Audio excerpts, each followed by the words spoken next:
What's up everyone? In today's video, I'm going to show you how to create wavy banners and ribbons to help elevate your sports logos. Kind of like these. A lot of times people who are first starting out will use the pen tool to click and drag in Illustrator to kind of create those curves and waves. Instead of doing that, you should do this. Before we add any curves or anything like that, what we're going to do is build a flat banner. So in Illustrator, go to the rectangle tool, click and drag the rectangle to the desired size you want. After that, add one side flap, kind of like so, and then go to the pen tool and add an anchor point right in the middle. Bring it in towards the center, and just to make sure everything is aligned, click on the direct select button, highlight those three anchor points on the left side, go to align selection, and then you're going to want to vertically distribute them so they're all equal distance from each other. So now you want to create the shadow in this area between the main top banner and the flap. What I typically like to do is change the stroke to inside so that the anchor points are on the outer edge of each shape. Use the pen tool and just create a nice little shadow like so. Make sure this top banner is still in the front, and then you're going to group the shadow and the flap together. Then click on Object, Transform, Reflect. Make sure vertical is selected, and then click Copy.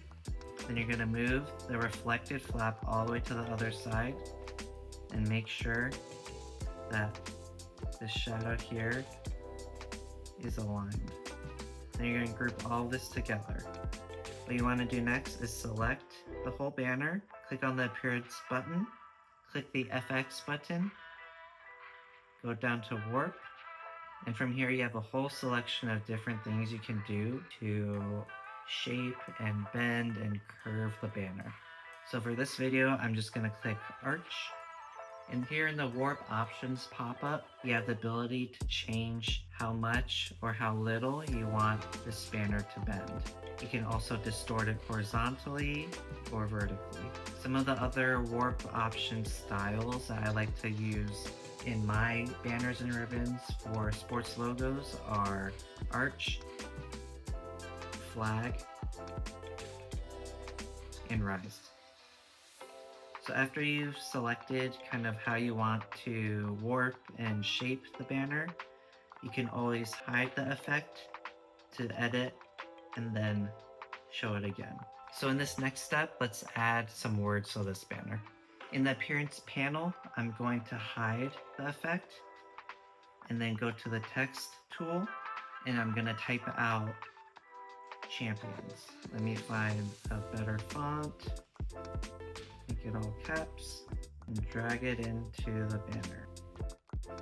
Make sure everything is aligned.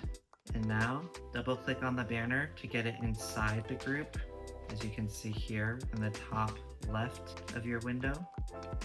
And then I'm just gonna paste it back here in the banner so it's in the group, and then double click out so I'm not in the group anymore.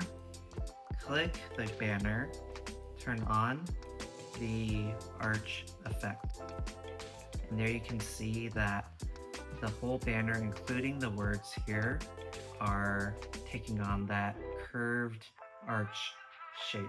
From here, you can click back into the warp effect, and you can adjust or change the warp styling to best fit the sports logo you want to create. That's how you do it. If you thought this video was helpful, please like and subscribe and share it with your friends. And let me know in the comments what else you'd like to learn. See you next time.